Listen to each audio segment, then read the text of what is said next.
Hello, everybody. Welcome to Module 3, Project Portfolio and Work Breakdown Schedule.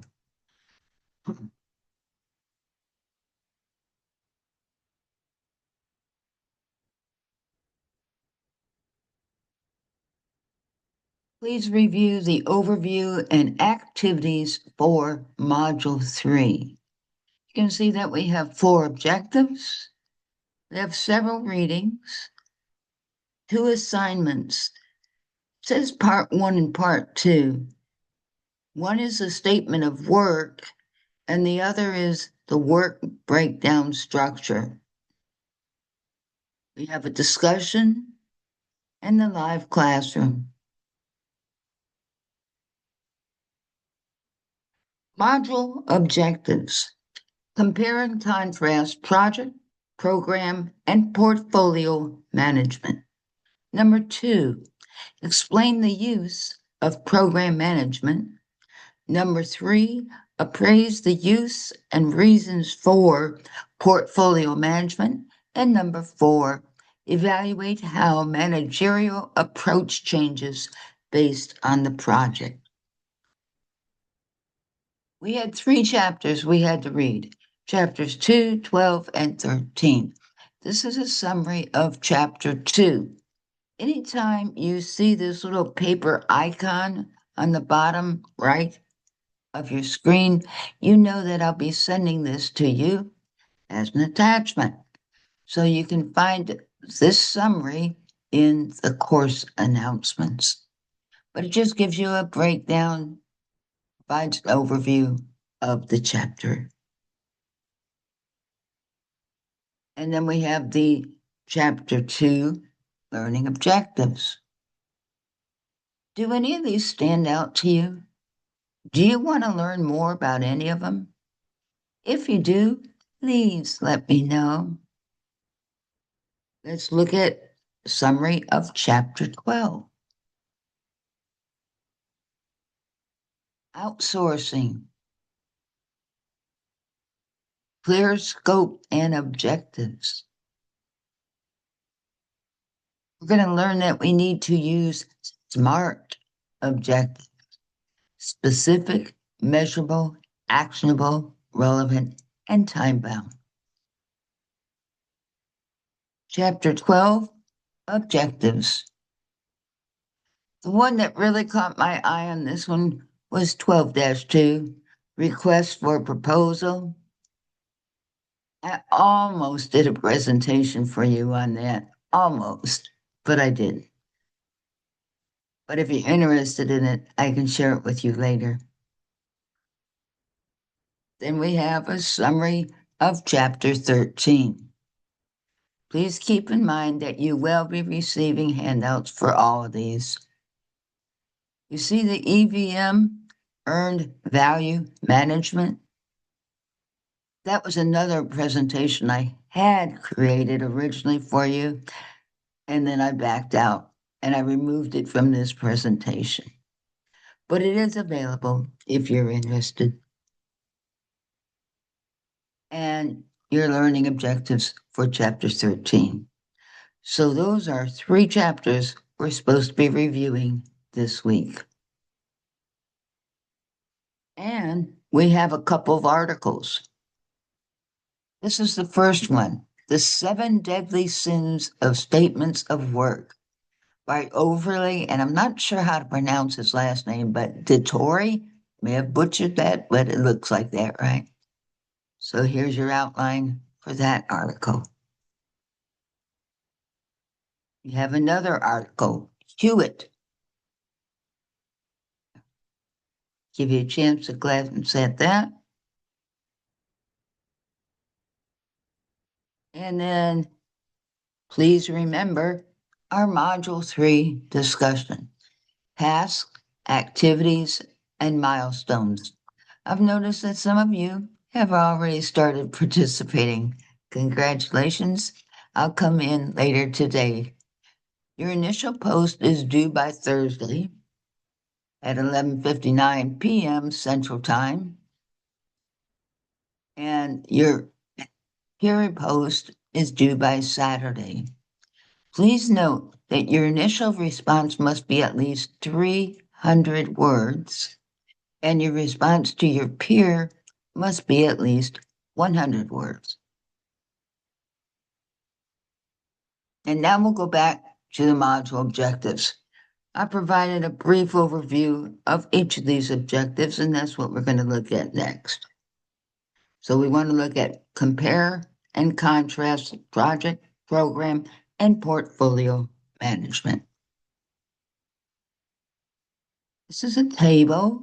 We can see project management, program management, and portfolio management. On the left side of the table, you can see the criteria we used to evaluate or compare project management, program management, and portfolio management. I'll give you a minute to look at this. You know that this is being recorded, so you can come back and watch it anytime you want. When you watch the recordings, if you have any questions about anything, please let me know. If you want me to provide more information than what I did initially, please let me know. I'm trying not to spend too much of your time here because I know you have a lot of work to do. But if you need more information, say the word and it'll be on your way. This is our first video. Portfolio versus program versus project. Welcome back to this All Things Project Management channel. I'm Candace Porter, and today I want to talk about the difference between a project, a program, and a portfolio. If you are new to the project management world, these terms might seem interchangeable, although there is a difference. You may also have heard roles such as program manager and project manager used interchangeably. There is a difference, and it is important to understand the fundamental distinction between these terms and roles. So let's get started.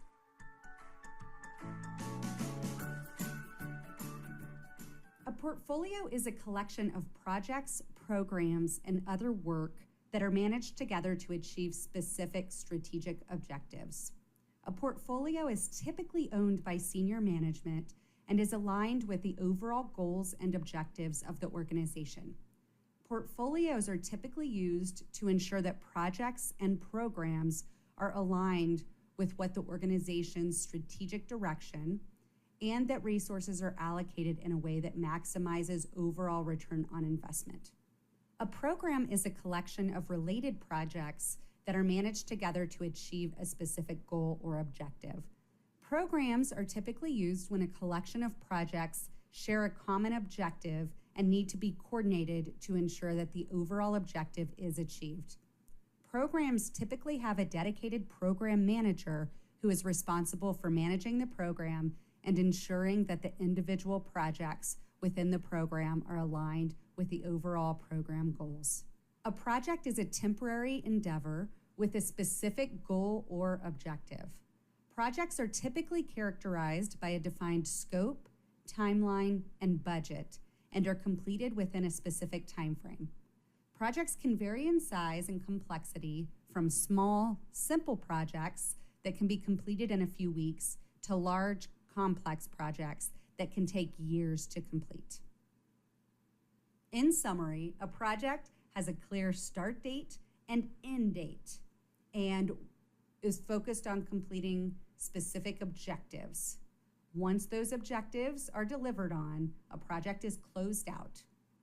A program is a collection of projects, and a portfolio is a collection of programs and projects. Let's talk about some examples here of what a real-world portfolio, program, and project could look like. We will use a medical device company as an example.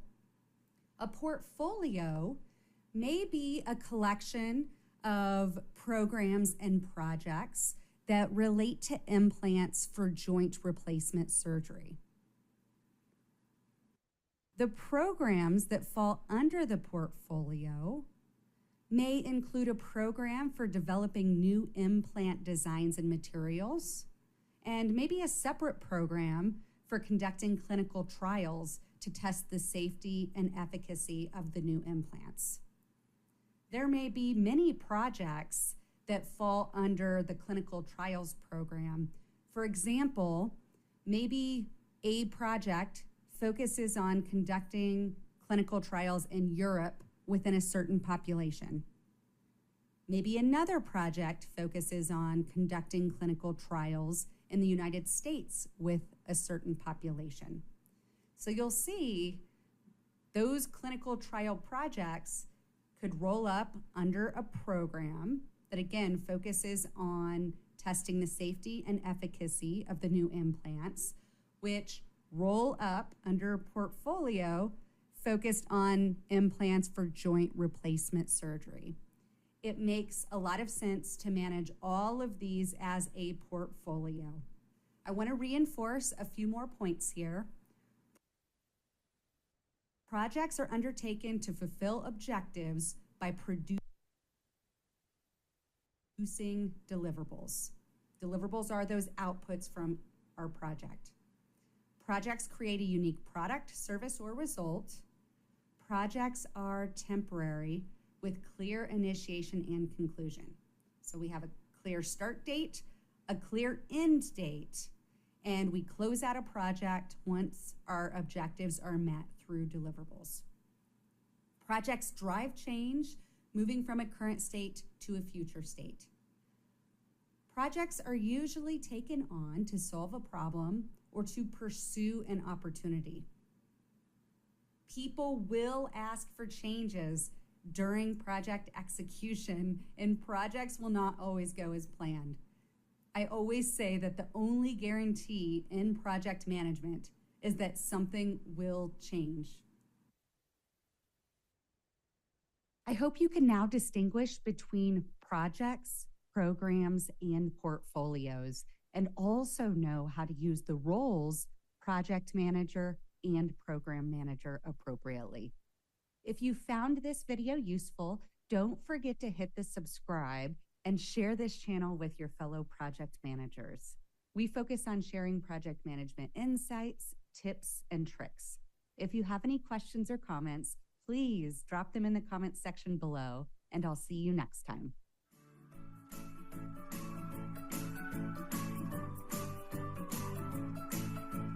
Welcome back to So what is program management? You can see the definition for it. Program management is the coordinated organization, direction, and implementation of a group of related projects and activities to achieve strategic objectives and benefits. Let's look at some of the key roles.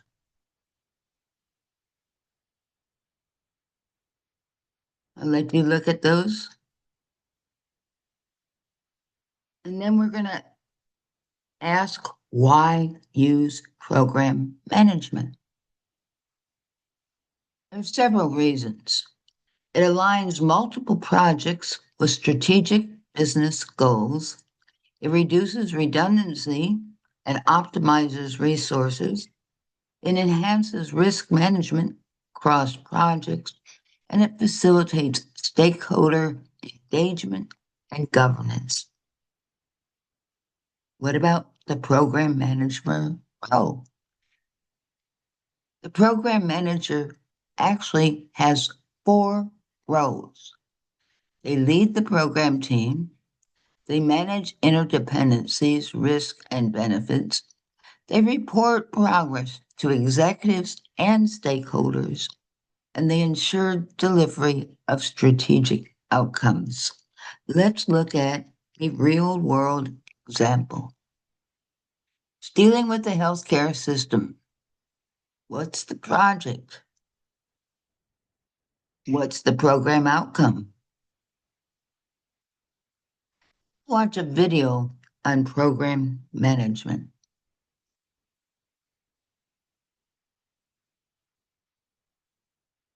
In this video, I am going to give you an introductory overview to the discipline of program management.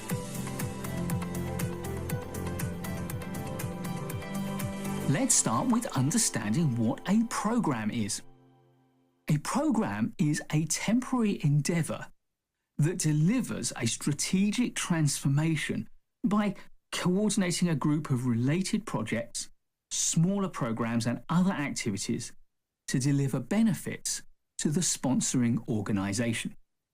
A program is likely to span several years, and the activities within the program are likely to be related through one or more of a number of different things. These things include overlapping aims, goals, objectives, purpose. Perhaps there are some shared resources, whether they're people or material resources. There may be a need to coordinate scheduling to make sure that events happen in the right order and don't overlap. Or there could be other forms of dependencies or constraints that one activity imposes upon another. Uncertainty is deeply ingrained in the nature of a program. Because a program can span a large number of years, a lot of things can change, and you can't possibly foresee these things at the start of the program when you're planning and developing it. So there needs to be a built-in flexibility that allows us to respond to these changes and these uncertainties.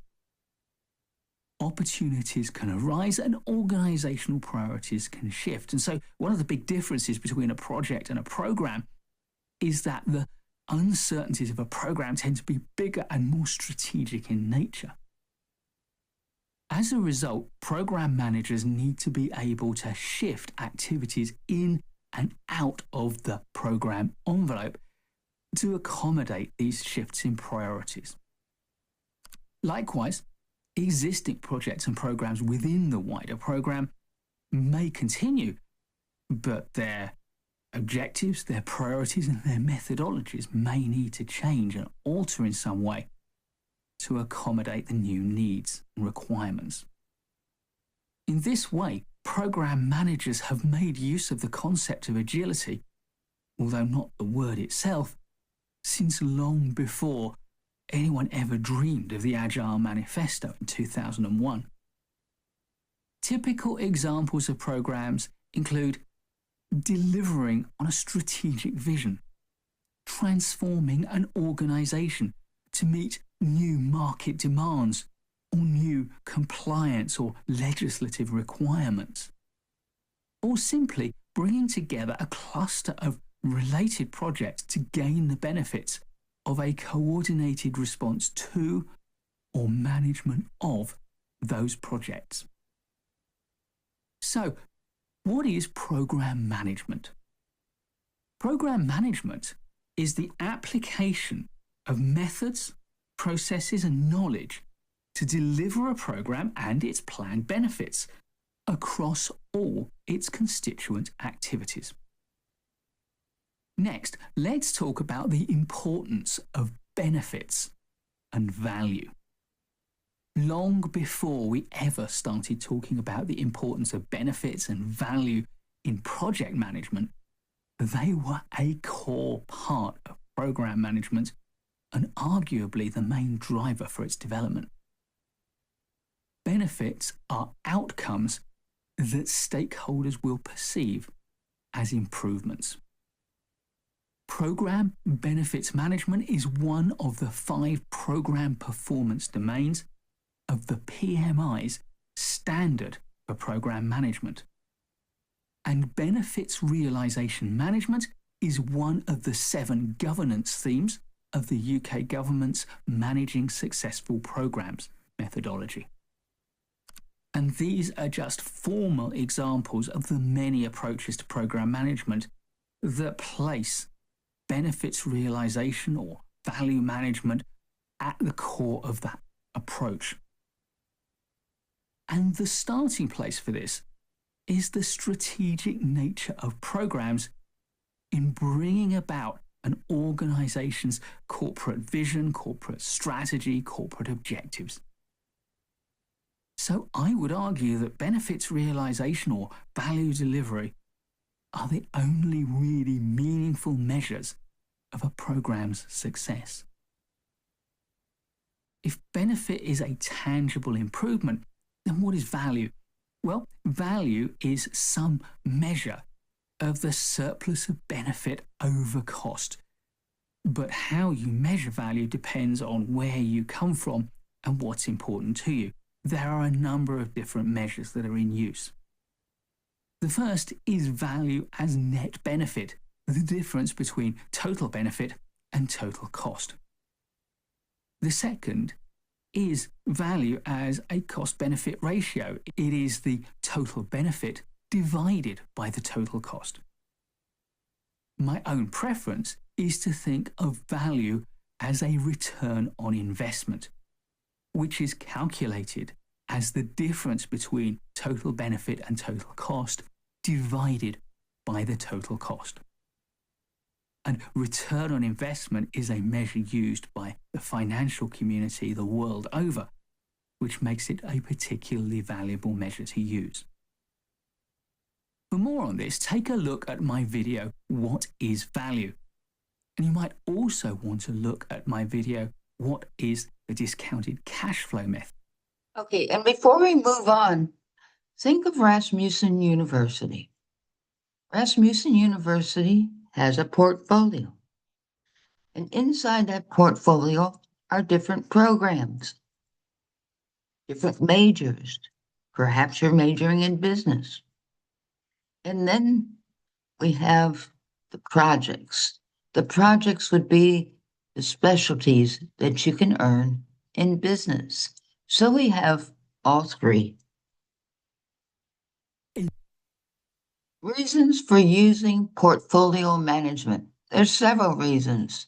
Strategic alignment, optimize your resource allocation, risk management, informed decision-making, maximize your return on investment. And that's what we try to do for you. We want you to be able to maximize your return on investment. You have to pay tuition. We want you to receive more than just the tuition. We want you to be able to take this knowledge and go out into the world and find the job, career that's ideal for you. Program management styles differ. Why? We have different project types, require different approaches. The right methodology equals increased project success. It improves stakeholder alignment and resource use. Perhaps you could consider yourself as one of our stakeholders. It enhances adaptability to risk and change. Our society is constantly in a state of flux. We need to maintain a heartbeat of what potential employers might want you to know. So we will be changing the program and the projects throughout time. Now let's watch another video on project management. There's 4 main types of program management styles. In the first video, you'll learn about the waterfall, agile, and hybrid.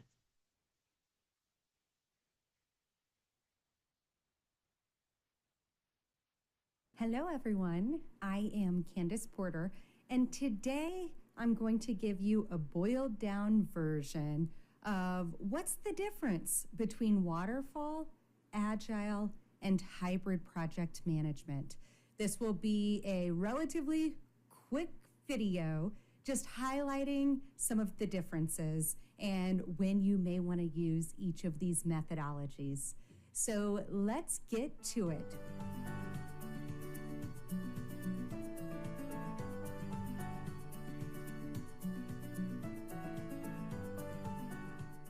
Let's start by talking about waterfall project management. When we're talking about waterfall project management, you may also hear it called traditional or predictive project management. They are used interchangeably. So if you hear one of those 3 ways of referring to it, then we're all talking about this same methodology. Now, waterfall project management really focuses on developing a plan and really following that plan throughout the project life cycle. I'll give you an example of some of the different steps of going through the waterfall methodology. And this is really what you're using when you're creating a robust project schedule. So a lot of times when you're creating that traditional project schedule in, say, MS Project, and you're defining all of your dependencies and building them in and looking at your critical path, you're generally using waterfall project management. So we are starting at the very beginning and developing that plan, executing the plan all the way through. Now, when would you use waterfall project management? This is generally used when requirements are well known. So building a house, building a bridge, you can imagine that you'd want to have a full plan developed before you just start building a house, or you're going to have a lot of expensive changes throughout that project execution. So when requirements are well known, this tends to be the best approach. Let's look a little bit about the way that it flows. So it's called waterfall because you flow from one step into the other. So again, we're going to gather all of those requirements for our project at the beginning. We're then going to create the design. What's this going to look and feel like as far as those successful deliverables and outputs? And then we're actually going to develop or build the solution, whatever those deliverables are. We'll test and validate, and then we'll go ahead and deploy. Now, there's usually one big outcome whenever we are using waterfall project management. So if you think about, okay, we're building that house, we're going to go through all of these, we're going to make sure that it meets all of the requirements that we determined in the beginning, and then we're going to deploy, we're going to hand the keys over to the customer. There's that big bang at the end. Let's look at Agile project management.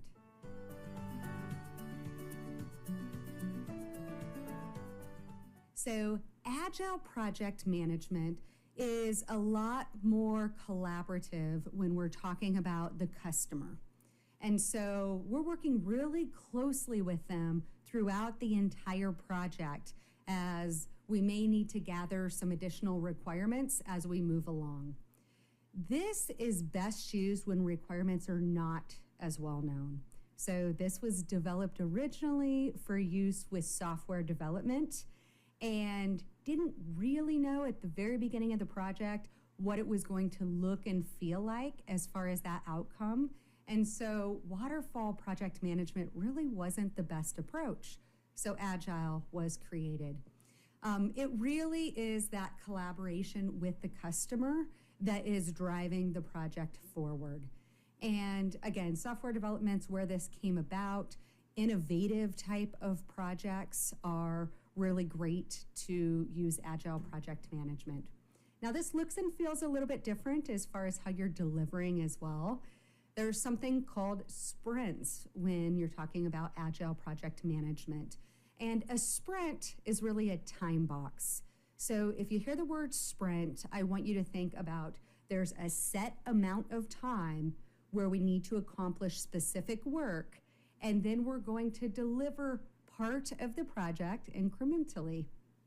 So a sprint equals a time box. We're going to do part of the work, deliver something incrementally, then we're going to go back into a sprint and deliver some additional work incrementally, and so forth until the project is completed. I'm going to show you another visual momentarily, but just keep that in mind. A little bit different from waterfall project management where there's one big outcome at the end. This is used oftentimes incrementally when you're creating those deliverables.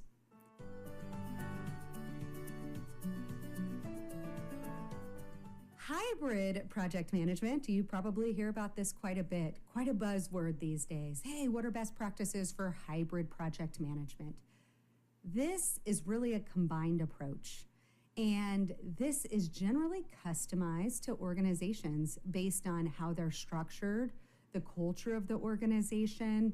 It can be any combination of waterfall and agile, and just tailoring it to what meets the needs of the organization, the project, the team itself.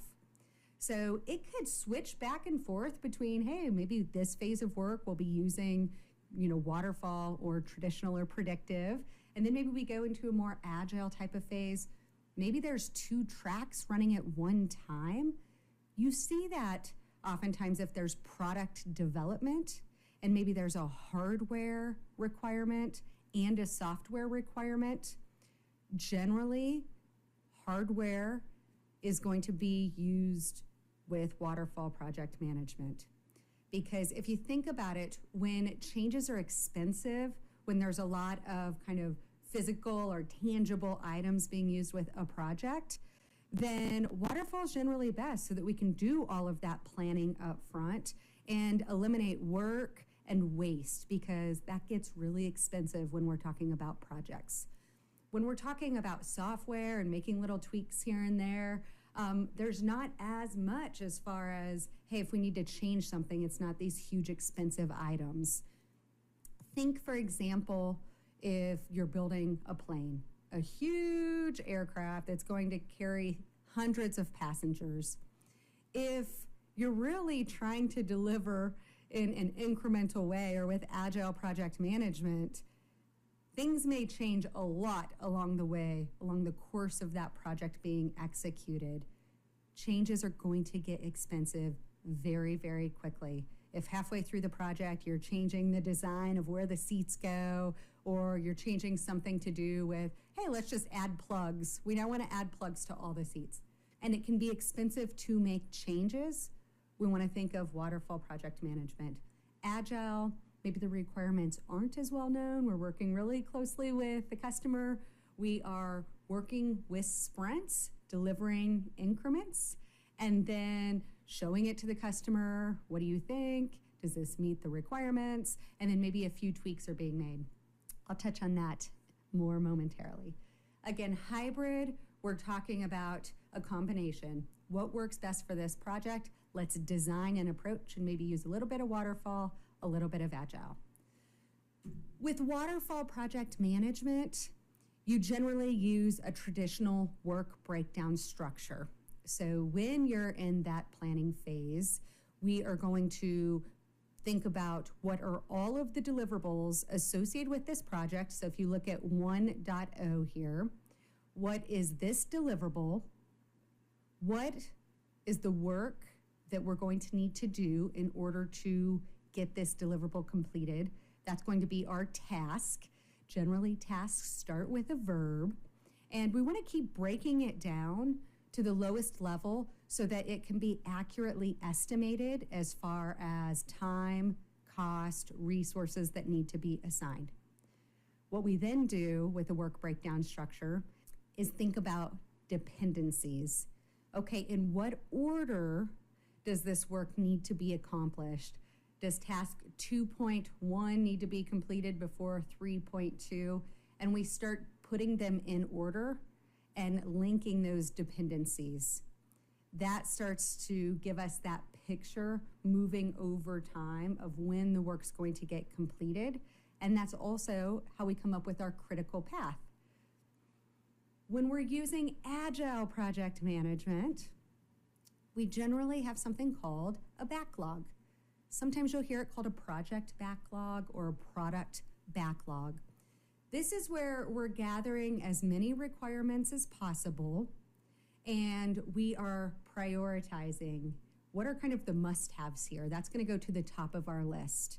What are maybe the should-haves? They're going to go next on the list. What are maybe the could-haves? And then what are the won't-haves? So oftentimes you're going to be prioritizing all of the requirements, putting them in order in something called a backlog.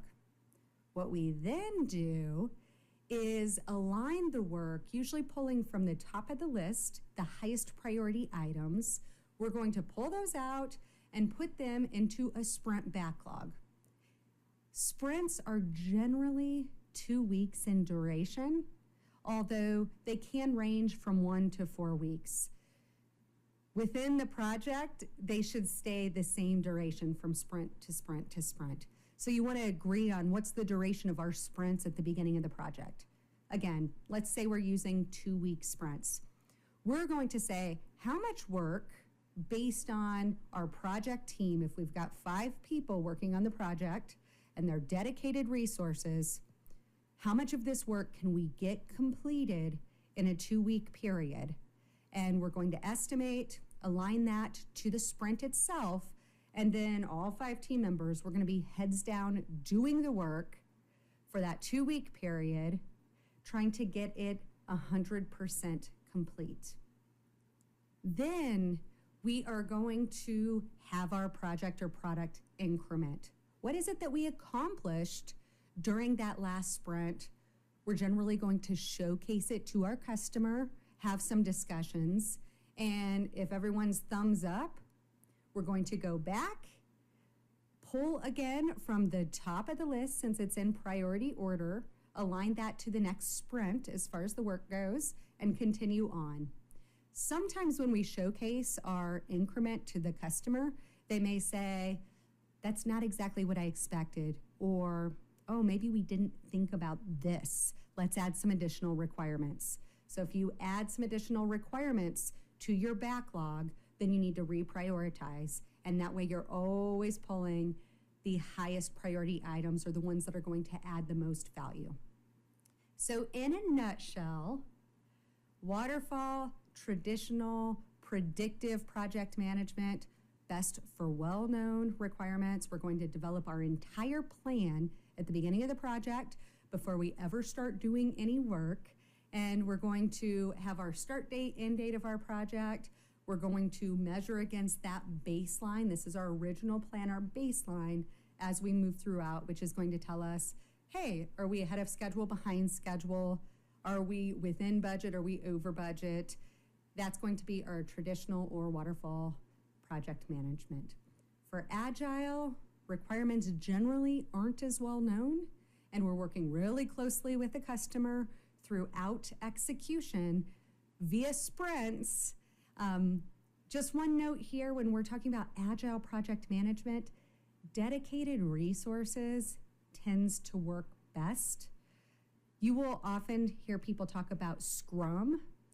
If you hear that, know that Scrum is an Agile approach for executing projects. There's really specific names when we start talking about the different roles that they use within Scrum.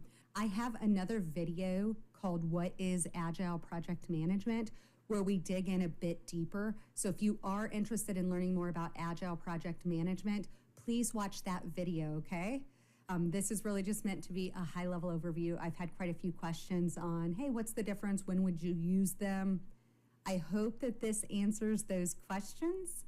And please leave me a comment below or ask me some questions below. Love to hear from you. Again, I am Candace Porter. Would love it if you subscribe to this channel by clicking the little bell. I'll continue to deliver project management. So we've heard about waterfall, agile, and hybrid. We did state earlier that there's 4 main types of management, and the type that we're about ready to review is lean project management. So what is lean project management? In this video, I want to answer the question, what is lean project management?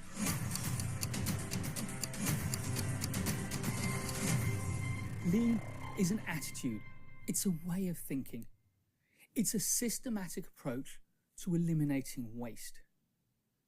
And lean project management harnesses that attitude to make our projects run more efficiently and to deliver better results for the customers and clients of the project.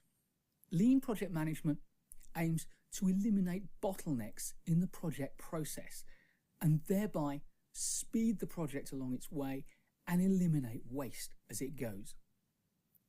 And in the Japanese Toyota production system, they talk about 3 principal sources of waste: muda, mura, and muri. Muda is wasted effort. It's anything that you might do or any resources you might deploy that do not increase the value or deliver benefit to your stakeholders. Mura is inconsistency. It's doing things in different ways at different times. And lean project management seeks to overcome Mura with standardization.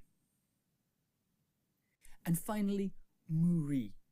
And Muri is about overcommitment and unreasonable demands.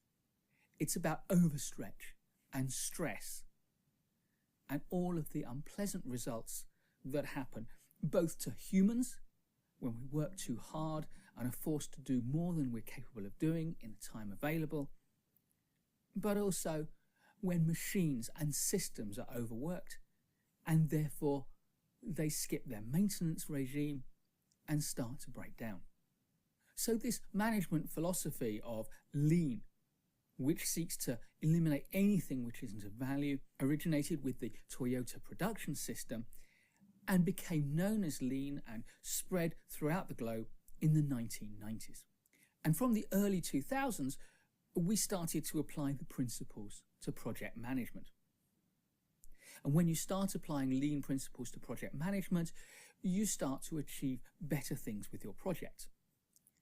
Things like reducing completion times and therefore delivering your project on time more often, and reducing waste and therefore reducing the need for resources, and therefore delivering your project more frequently on budget. We also improve efficiency through standardization, and we improve the quality of the final product. And lastly, by eliminating waste and improving quality, we add value to the goods and services and processes we produce. Some of the targets of lean project management are to address common pitfalls, like failing to define the value stream attached to our project, and as a result, failing to establish customer value. Scope creep is a common pitfall, as is lack of stakeholder commitment arising from poor stakeholder engagement and a lack of a communication plan. While some of the better known lean management techniques like Six Sigma don't necessarily translate well to the project environment, some of them do, like the DMAIC problem-solving approach of define, measure, analyze, improve, and control. But more directly, lean principles feed into agile project management and the philosophy that underpins it, as well as some of the methodologies that agile project management practitioners prefer to use. And an obvious example is Kanban, which is itself part of the Toyota production system and has been applied very successfully to many project environments, especially IT projects. But the fundamental agile principle of plan, do and review, which informs the principles of the Scrum methodology, are entirely elements of lean thinking. So lean project management is, as much as anything else, an attitude to how to deliver projects, and it's an attitude of eliminating waste to make our projects more efficient, more effective, and serve our customers and clients better.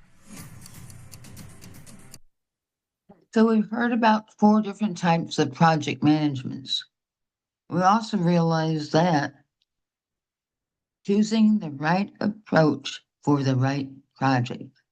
Not every approach is suited for every project. How do we choose? Kind of look at this table. You see the waterfall, the agile, the hybrid, and the lean. What's their approach? How about flexibility? How much customer involvement do we have? What product is best for this management style? And what's the main focus for each?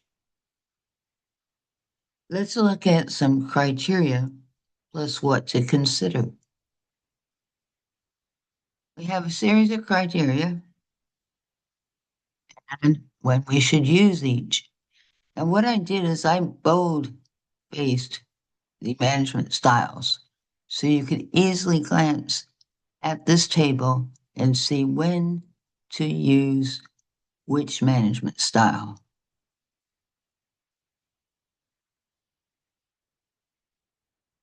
There's this great site put out by Smartsheet, and Smartsheet offers you a program management guide.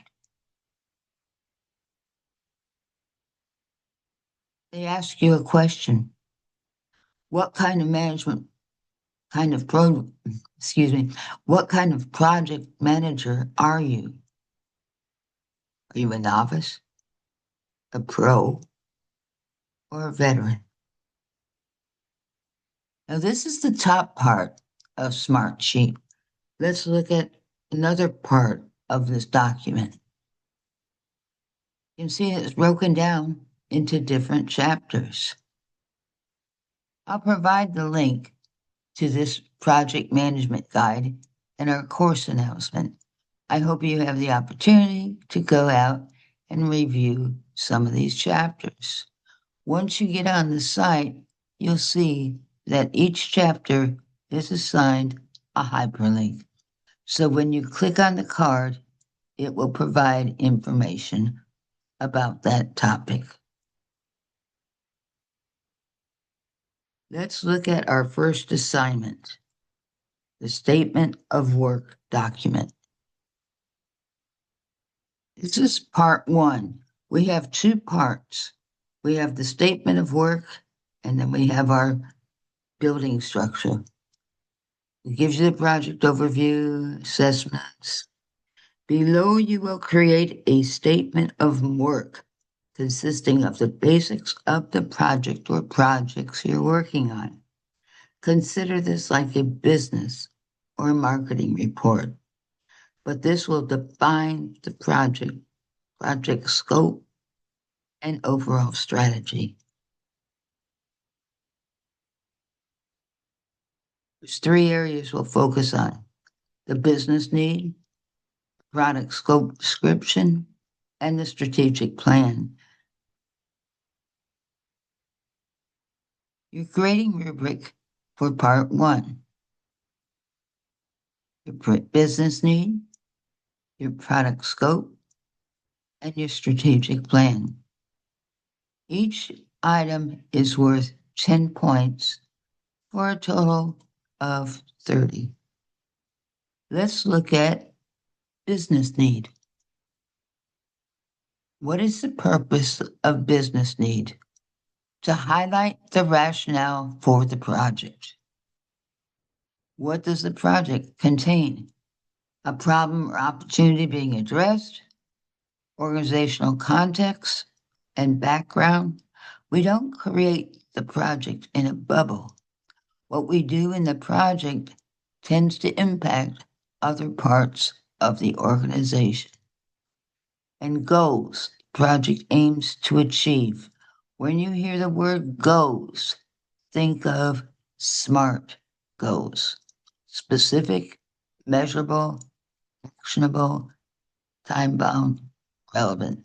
Put that in a little bit of reverse order, but it's SMART. And you see an example. All right, now how do we write this business needs section? It gives you a template. If you look at the words that are in brackets, you would be filling that in. Do you have to follow this? No, this is only an example of how to write the business needs section. Offer some more tips for writing this section. Keep it clear and concise, 1 to 2 paragraphs. Each paragraph typically has 4 sentences. Tip number 2, avoid technical jargon unless it's necessary. You want everybody to read what you write. Number 3, align it with business strategy or organization goals. This is the idea that this project does not operate in a bubble, that what happens in the project impacts on other parts of your organization. And finally, number 4, which I'm big on, use quantifiable data such as 20% downtime, 15% increase. Please write SMART goals. I'll say more about that in just a few minutes. Let's look at the business need for statement of work examples. And here's 3 examples. If I move too fast, that's okay, because you will have a copy of this PowerPoint after this presentation. Now that we see the examples, what's the structure? What's the writing structure for the business needs section? You're going to briefly describe the current situation, identify a specific business problem, describe what happens if the need is not addressed, and indicate what the project seeks to do to meet the need. Next, we'll move to scope of work. This will be discussed later under the statement of work. A scope of work is a subsection of the statement of work.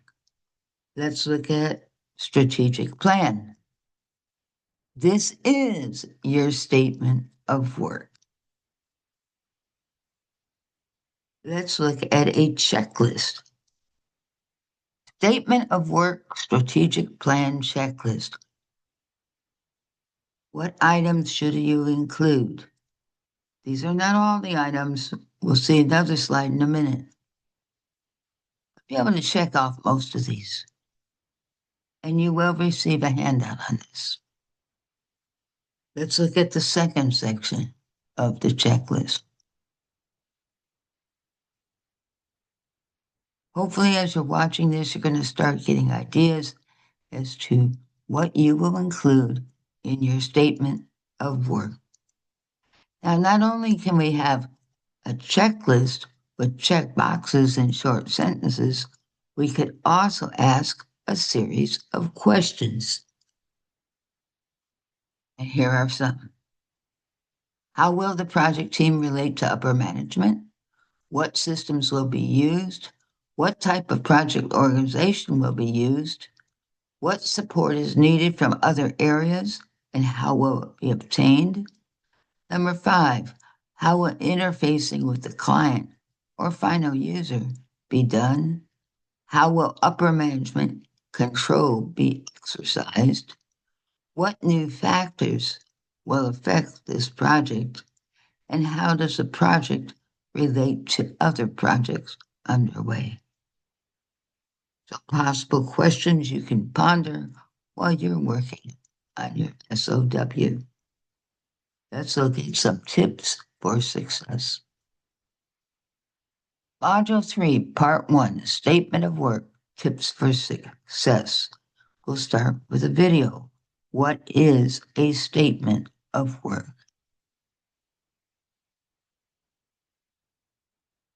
In this video, I want to answer the question, what is a statement of work?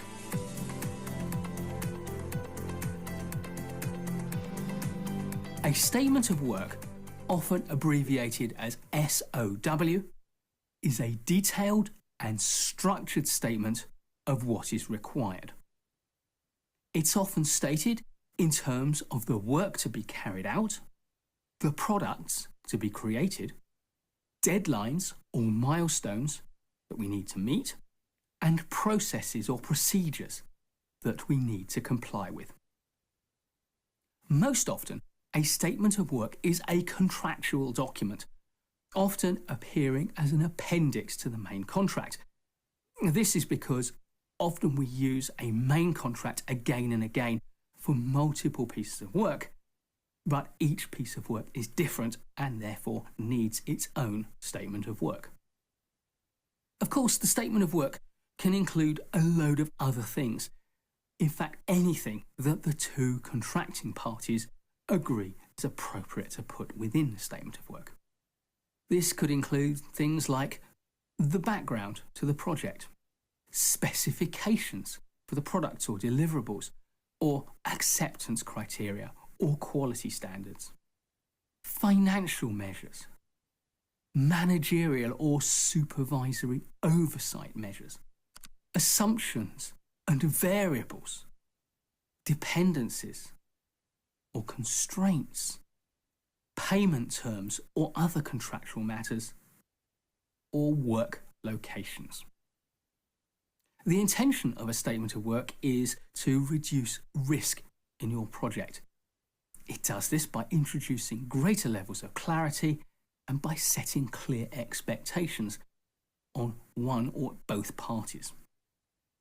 The parties will discuss and negotiate the details that need to go into the document, and then will draft the statement of work in a rigorous and meticulous manner. To further reduce the ambiguity and to make it easier to read, often statements of work are set out in a highly structured way. In developing a statement of work, we naturally start with a work breakdown structure. And it doesn't matter what form of work breakdown structure or WS dictionary we use. We could take a product-based work breakdown structure or an activity-based work breakdown structure and still achieve an effective, rigorous statement of work. Even if you don't start with your WBS as the basis for creating the statement of work, it will always make a lot of sense to reconcile it to your WBS dictionary. And of course, we have a full video on how to create a WBS, and I'll put a link to that in the description. Let's look at this next issue. Why do a statement of work? It defines the project requirements. It provides guidance. It manages expectations and deliverables. And it identifies roles and responsibilities. Let's look at the parts of a statement of work. You can see that it has several parts. When you're writing your statement of work, it should include all these sections. And now I'm going to touch on each of the sections, starting with the title page. What's the title? It can be changed, but choose one you like. A subtitle. Who's presenting this statement of work? By what date? When do you want to have this project completed? Let's look at the SOW introduction. The introduction of a statement of work provides a brief overview of the project. It's a brief overview. Summarize what your statement of work includes. And the scope at a high level, it sets the tone for the rest of the document. So the scope is part of the statement of work. Key elements to include in the introduction would be the purpose, project overview, parties involved, and high-level objectives. Those high-level objectives must be SMART. Here's an example of an introduction template. I'll give you a minute to look at that. Remember, anything in brackets would be replaced. This is merely a possible template. If you don't like this template, I guarantee you that you can find many other examples online. Business needs. So you already saw this slide once before, but I want you to know that this gets incorporated into the statement of work. How to write it? We've seen this before. Business need. Again, you've seen that. I'm just trying to get you to remember to include this in your statement of work. Structure. Project objective. Consider two things when we look at the project objective. Number one, why project objectives matter. And two, steps to write a SMART project objective. Let's look at why project objectives matter. 4 reasons. They align, they guide, they provide, they support. They align the stakeholders, they guide the scope, timeline, and deliverables. They provide criteria for success. This is why we're using SMART goals. We need something to use to measure our success or to measure what we still need to do. And finally, support, accountability, and resource planning. Steps to write a SMART project objective. Define it, describe it, include it, identify it. Define the desired outcome. Describe the method or approach. Include a realistic time frame and identify measurable results. So if we start in the beginning writing SMART goals and objectives, it will carry you throughout your entire statement of work. So what are SMART goals? They help ensure clarity and direction, and they foster accountability and measurable progress. Let's look at a SMART breakdown. It's specific, it's measurable, it's achievable, it's relevant, and it's time-bound. How to write a SMART goal. You can use this template, but look, some of the words or phrases are inside brackets. That's because we're looking at a template. To just give you a little idea as to what to include. Your action, what you want to accomplish, when will you accomplish what you want to, and what resources or methods are measured for creating metrics. Here's an example.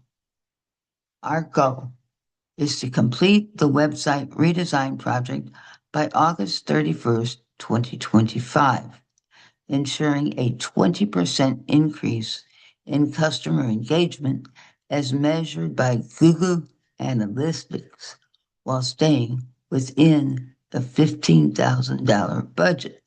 That's a complete goal statement. So when you write your goal statements, don't separate it into each of the terms, such as specific, measurable, achievable, relevant, time-bound. Put all of that into one sentence. Now, look at the goal statement and come on down to the SMART breakdown. It's giving you an idea of what's specific, what was specific. They wanted to redesign a website. What's measurable? It's a 20% increase. What's achievable? We want to be able to do it within our budget. What's relevant? And when is it due? What's the time bound? So we wrap all 5 parts of SMART into one goal statement. Involve your stakeholders in the planning process. Get them involved as soon as possible, and they'll take part of ownership in what you're doing. And then everybody's mindset will all be success. They can't do it alone. It requires an internal team and an external team coming together. Use your data to determine realistic measures.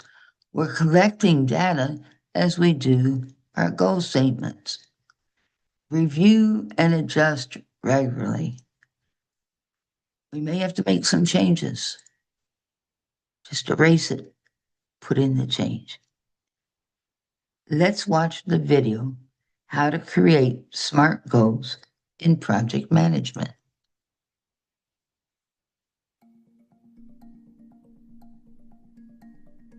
Do you ever feel like your projects aren't quite achieving what you want them to? I've been there, but you know what I've learned? Establishing the right goals in project management is half the battle. You've probably heard of SMART goals, right? Well, yeah, you'd hope all your goals are SMART, right?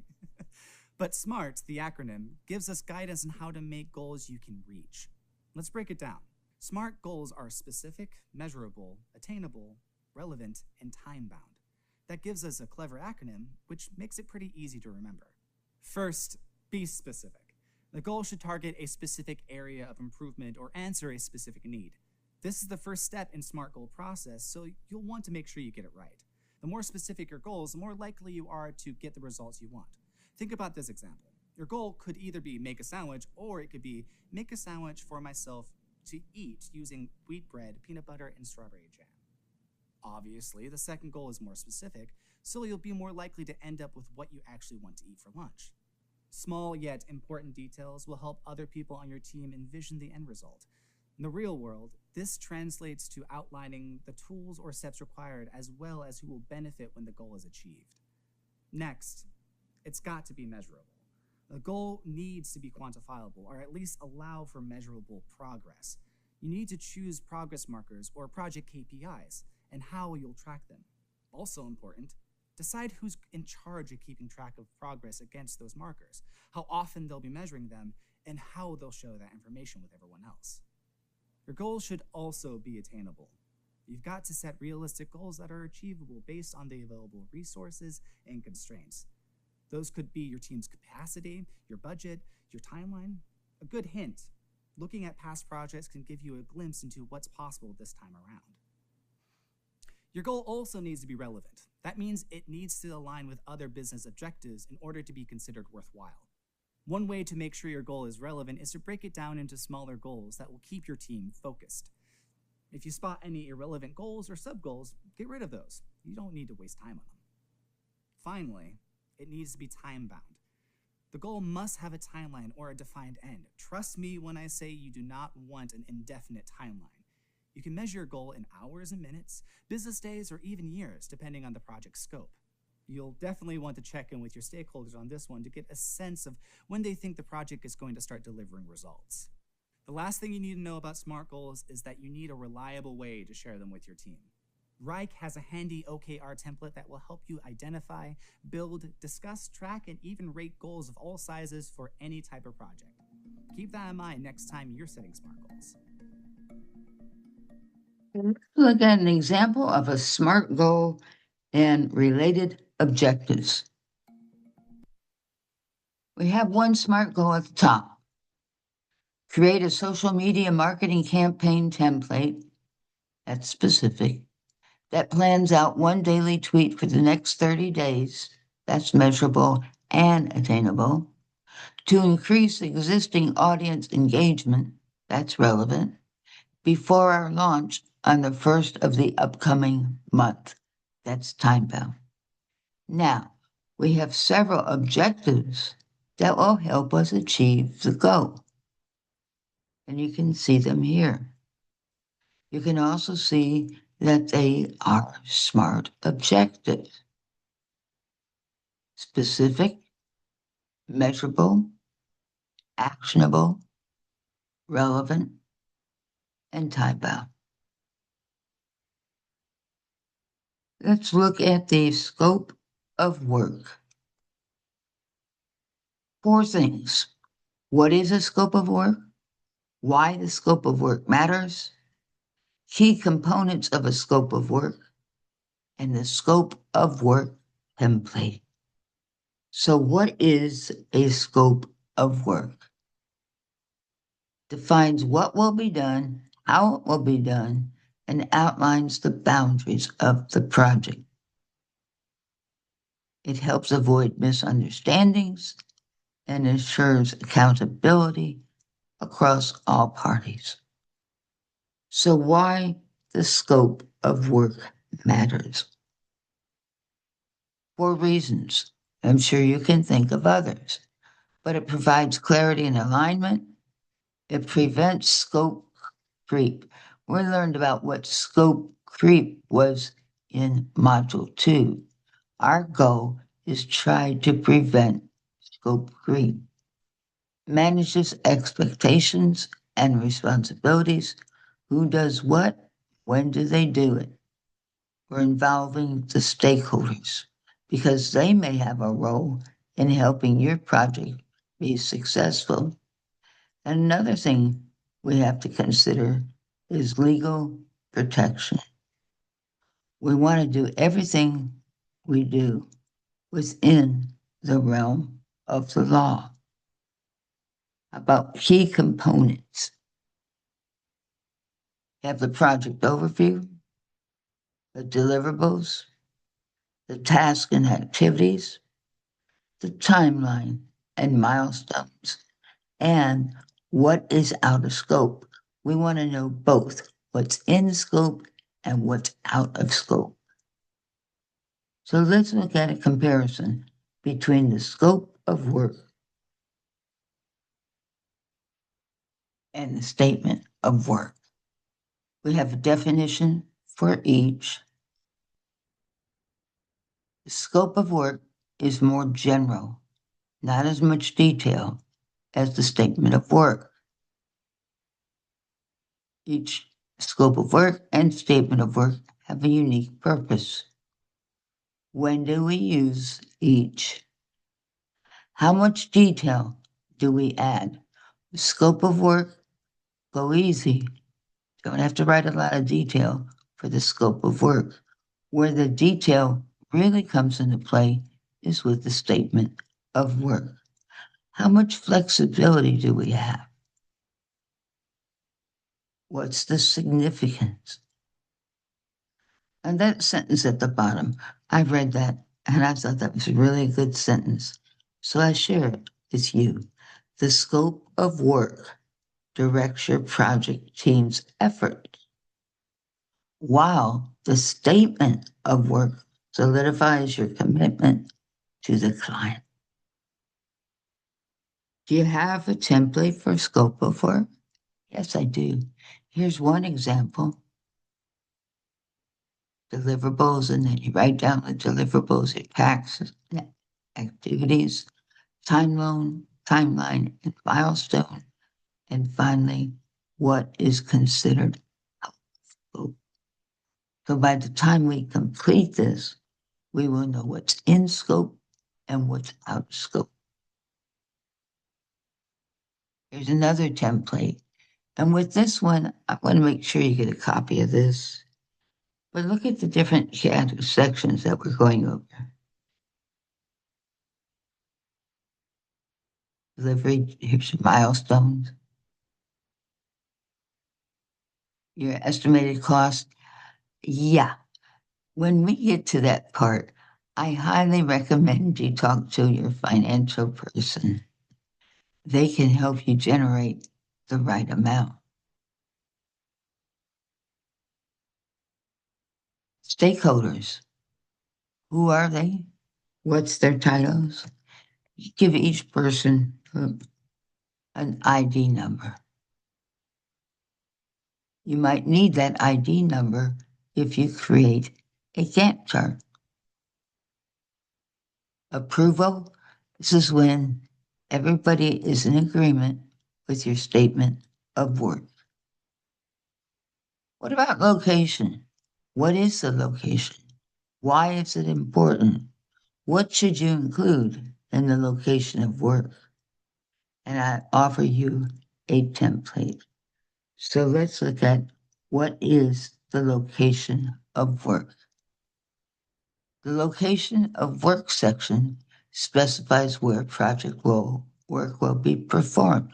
It may be done in one area, may be done in multiple areas.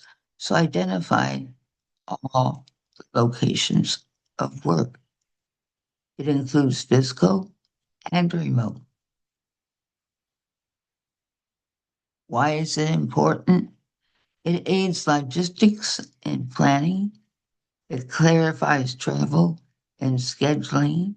It assists with budget planning, and it ensures legal and security compliance. So grab a team member that might have a strong finance background. Ask them to help you with the budget planning. And then with the legal and security compliance, maybe you want to use your attorney and person.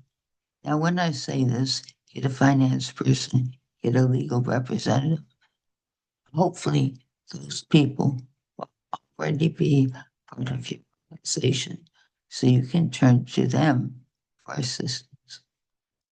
What to include in the location of work.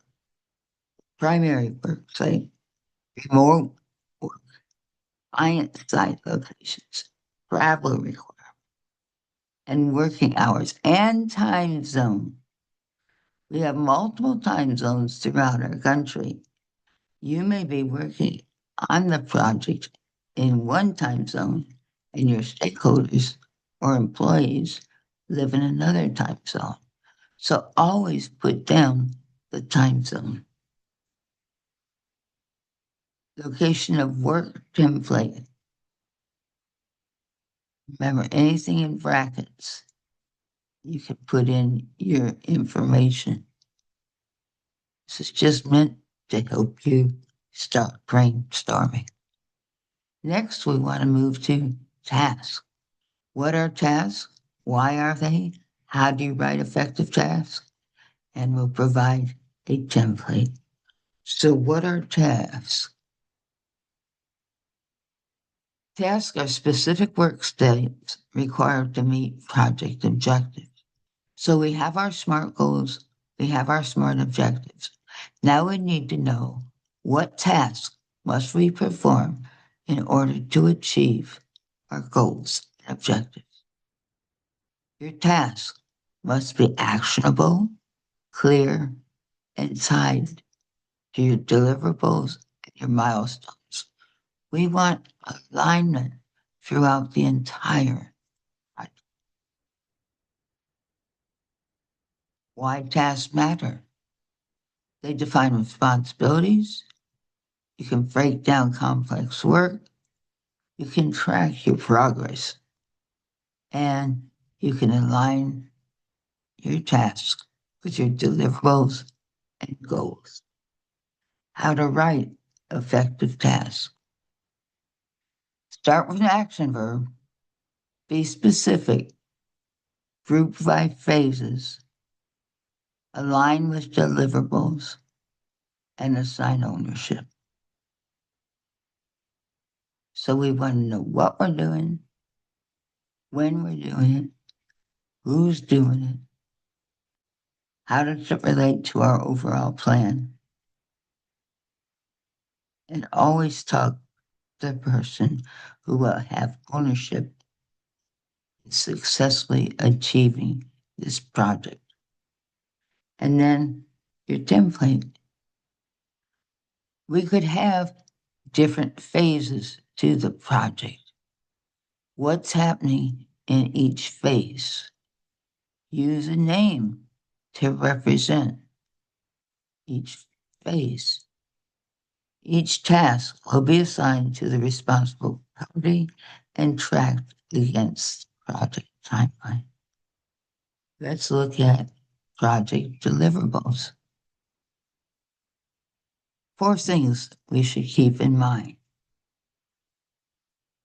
Project deliverables should reflect the 6 C's. You'll know what the 6 C's are in a minute. What project deliverables? Writing effective deliverables and some best practices. Let's look at the 6 C's. Concise, clear, consistent, correct, credible, complete. Up in your top right corner, you'll see an example. Words in brackets, holding your place until you enter your client name, product or service, and the time frame. What are project deliverables? Tangible or intangible outcomes, essential for aligning, and they can include reports, prototypes, training sessions.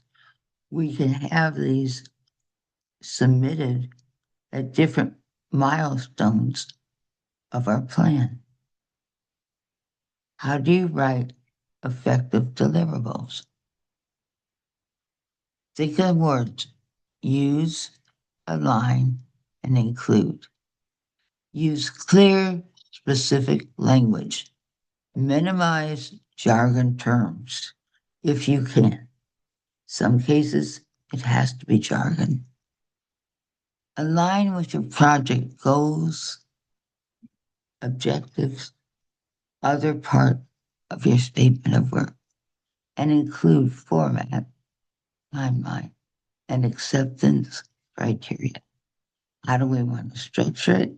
When and who will accept? Some best practices. You have 3. Use version numbers. Get in the habit of doing a numbering system. It will help you track your project. Review deliverables with stakeholders. This is what we're thinking about. Does it work for you? Do you have any questions? Will you be part of our team? And finally, keep it updated with change requests. Next, we'll move to schedule. The schedule section of a statement of work outlines key milestones, deadlines, and timeframes for completing project tasks. A clear schedule ensures accountability, manages client expectations, and helps. So why do we do a schedule? It keeps the project on track, it sets client expectations, and it helps you allocate your resources effectively. Have you ever had to do a major project? What did you write down? What's the first step? The second? Are you sharing this with somebody else? What are their expectations? Did you include those in your statement of work? And then let's move to key elements of a schedule. Milestones. Give us milestones as we go throughout this project. It will help motivate your employees. It might even help motivate. But we want milestones, dates for start and end, responsible parties, duration, and dependencies. What must be done first, second? By what date do we start and what date do we end? Let's look at a sample of a schedule table. So we've got the ID, got the name, we have the start and end date, and we have a person responsible for achieving this. This is just one example. And finally, best practices. Break work into clear milestones. You ever have a big task? Did you break it down? Did you know if you work just a couple more hours on this one, you get to take a break? That's your milestone. That's like when you're going to school, you have different assignments to complete, different due dates. Everyone should end with a milestone. Then you get to sit back and celebrate and then move on to the next. Include buffer time, which we heard last time Let's flex. Give you a little bit of leeway. What happens if you get behind? Give yourself a little bit of leeway, a little bit of time to catch up. Kind of like an assembly line. What happens if one part stops? Best practice number 3. Review with team and stakeholders. We're working as a team. We have both internal and external team members. We need everybody's input. What are some tools you can use to schedule? Gantt charts, project management, such as MS Project. Some of these tools are free. Some of the tools you have to buy. If you have limited funds and can't find a free tool, open up Excel. It works great. Open up PowerPoint. You can use that to create images for your presentation. And shared calendars. Know what everybody's schedule is, especially those people that you will have to depend on. And then finally, Gantt charts. Have you ever created a Gantt chart? Or what is a Gantt chart? It's a bar chart that maps project times. Excuse me for just a second.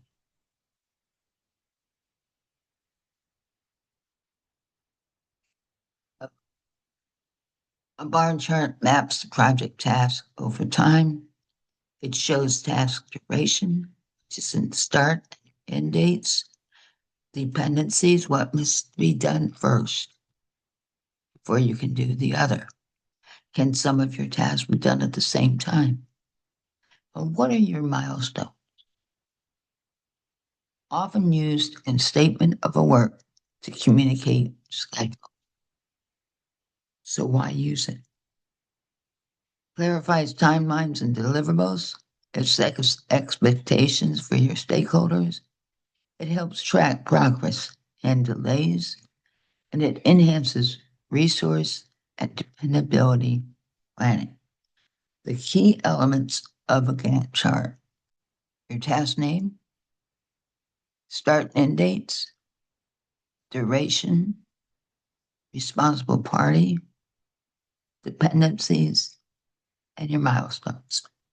Let's look, at an example of a Gantt chart. This is a little fuzzy. I found this picture online, but I liked how it identified different parts of what's occurring in your Gantt chart. Get an idea of what you might include in your Gantt chart. Let's look at steps to create. 6 simple steps. Identify the project task. Estimate durations and assign days. Sequence your task and identify dependencies.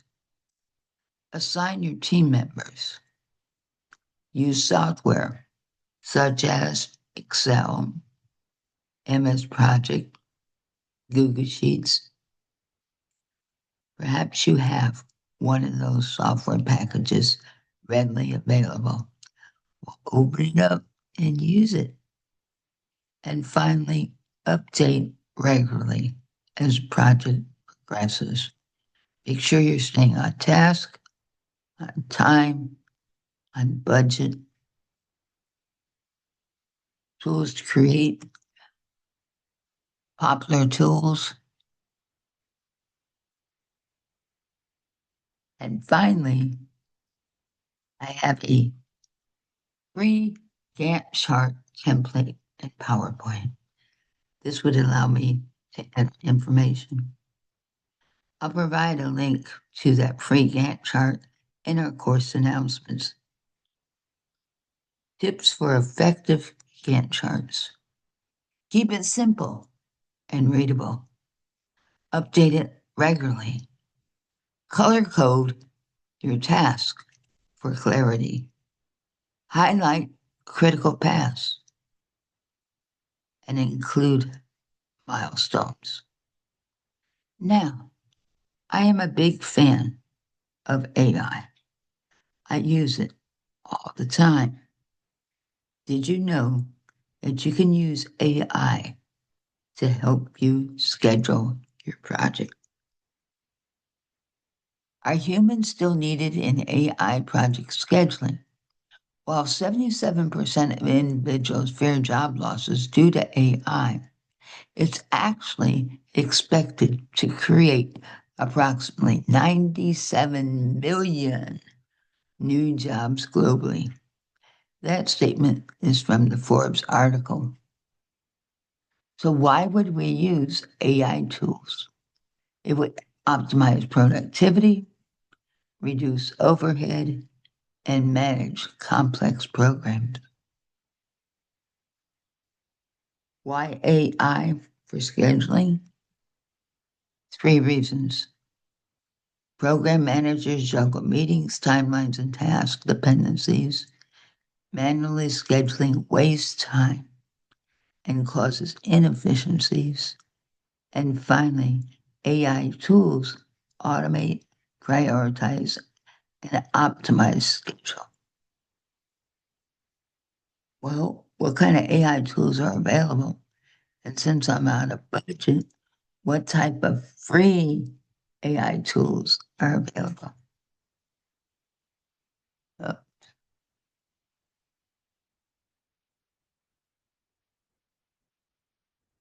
there you go. Up at the top, you can see when you would use each, such as Reclaim.ai, internal time and task scheduling. Likewise, Calendly, and optional. Next, we move to testing and standards. The testing and standards section outlines how deliverables will be evaluated for quality, performance, and compliance with predefined specifications.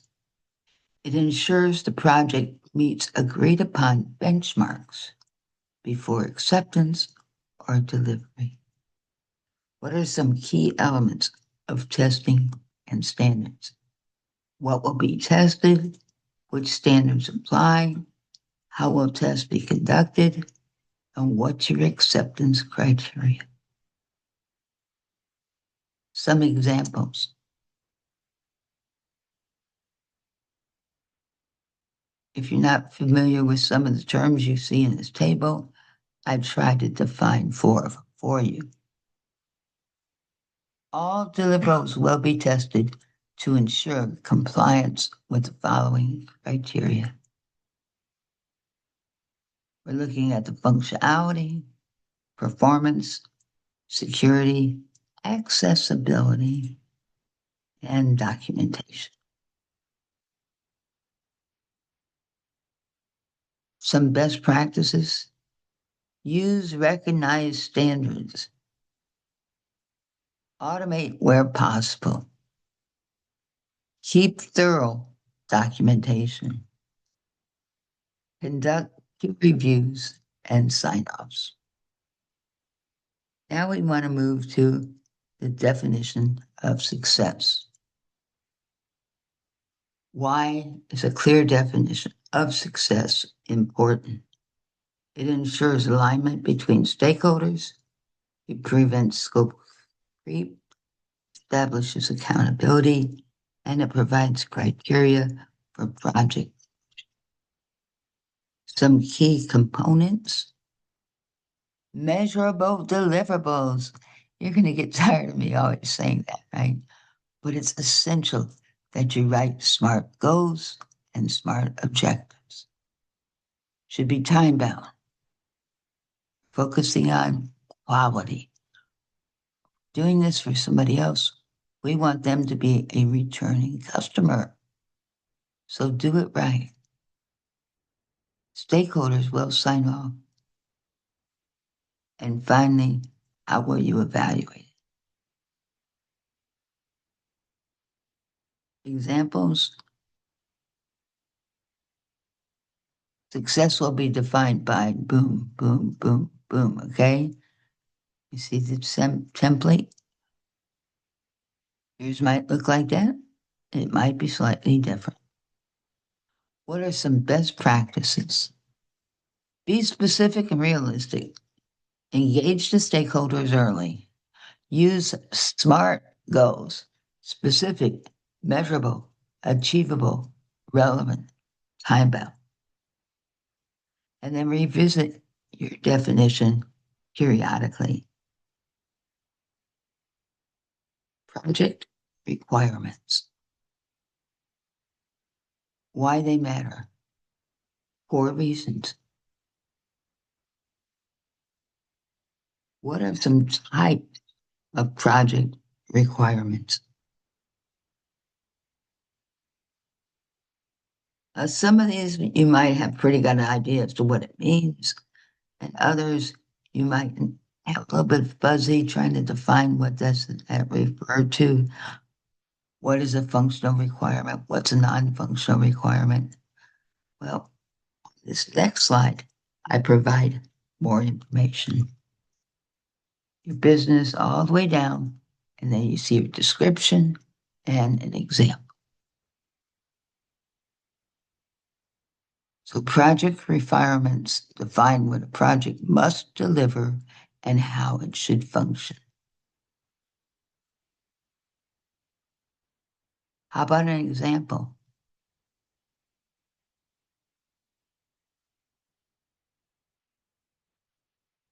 Can you give us some best examples or best practices? Here's 4. Clear, testable language. Each requirement, delivery are linked.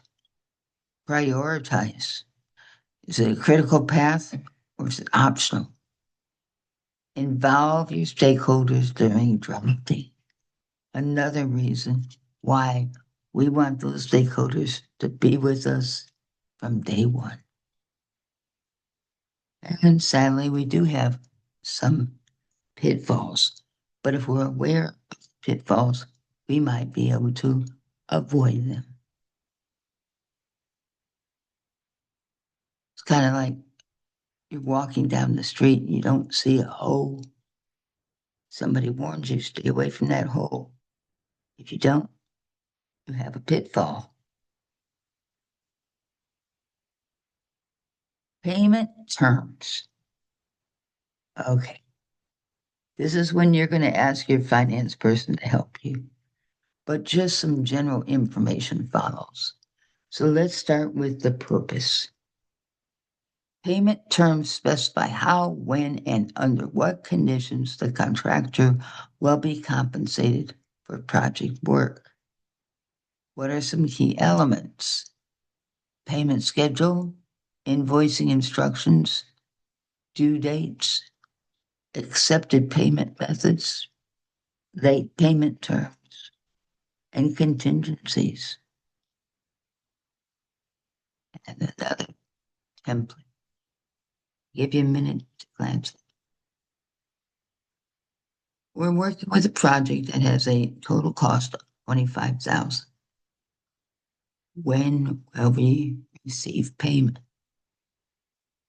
So they've structured it, not asking you to pay it all up front.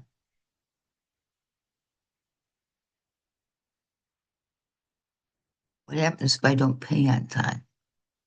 Is a late fee assessed? That's for you to decide.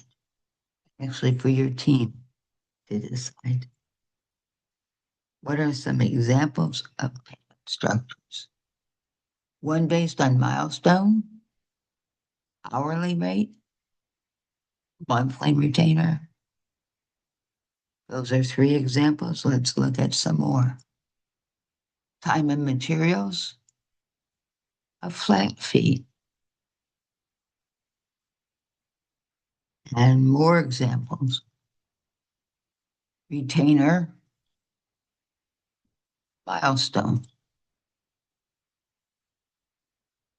keep going with more examples. Oops.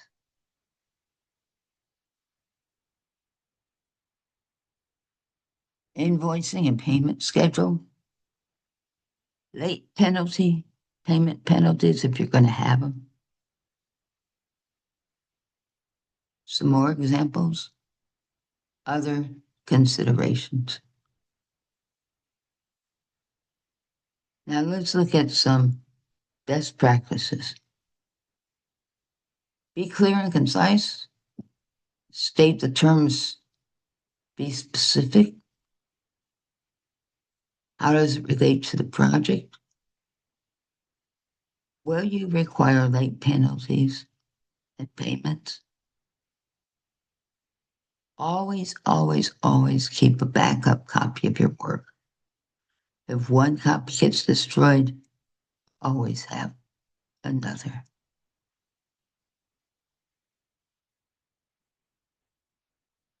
Approval and sign off. Yay.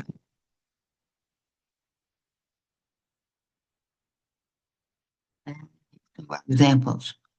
32 statement of work examples. You can see the site where you can download this. And I'll put this text inside a course announcement. Example statement of work. Kind of glance at the main headings. What's included under each? This is one part of the statement of work. Here's the second part. So we don't really have to write a novel when we're doing the statement of work. We just have to be complete.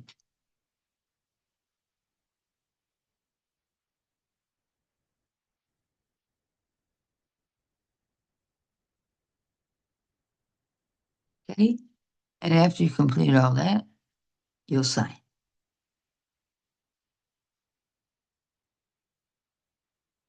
Some more templates.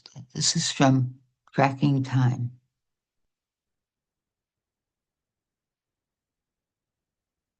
And then we're into part 2.